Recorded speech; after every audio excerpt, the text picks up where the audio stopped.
না না, আমাদের কি অবস্থা এসে দাঁড়িয়েছে, হকার শূন্য স্টেশন চত্বরকে পুরোপুরি হকারদের যারা যে সমস্ত জায়গা দখল করা ছিল সেগুলো মুক্ত করে দেওয়া হয়েছে। চলুন আপনাদেরকে ঘুরিয়ে দেখাই আগে অবস্থার সাথে এখনকার অবস্থার কী পার্থক্য। এই যে এখন দেখুন যে সমস্ত হকারগুলো আপনারা বাঁদিকে দেখতে পাচ্ছেন, এরা কিন্তু বেশ অস্থায়ী কাঠামো। অস্থায়ী বলতে এরা জাস্ট চাকা সিস্টেম গাড়ি নিয়ে এসছে, অর্থাৎ বোঝাই যাচ্ছে এরা এখানে হকারি করার পরে সমস্ত কিছু তারা সরিয়ে নিয়ে যাবে।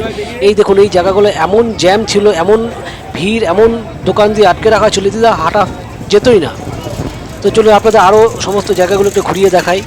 দেখুন এই জায়গাগুলো তো একদম পরিষ্কার হয়ে গেছে।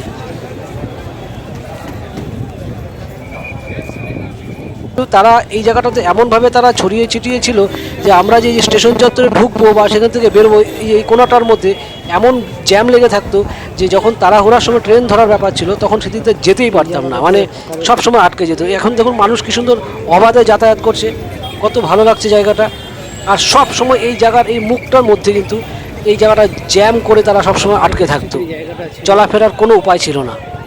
এই দেখুন এই জায়গাটা দেখুন, এখানে কিন্তু বিভিন্ন অনেক হকারের একটা বড় সড়ো এখানে একটা কিন্তু একটা জমায়েত ছিল, কিন্তু এই জায়গাটা সব সময়ের জন্য কিন্তু জ্যাম হয়ে থাকতো। এখন দেখুন অনেক প্যাসেঞ্জাররাও তারা তাদের লাগেজ টাগেজ নিয়ে কিন্তু খুব সুন্দর তারা এখানে অপেক্ষা করতে পারছে। আপনারা জায়গাটা একবার ঘুরিয়ে দেখুন, দেখুন কত প্যাসেঞ্জার তারা কিন্তু নিজেদের মতন করে স্বাধীনভাবে এখানে অপেক্ষা করতে পারছে তাদের গাড়ির অপেক্ষায়। আমরাও আপনাদের চেষ্টা করছি একটু জায়গাগুলো ঘুরিয়ে দেখানোর।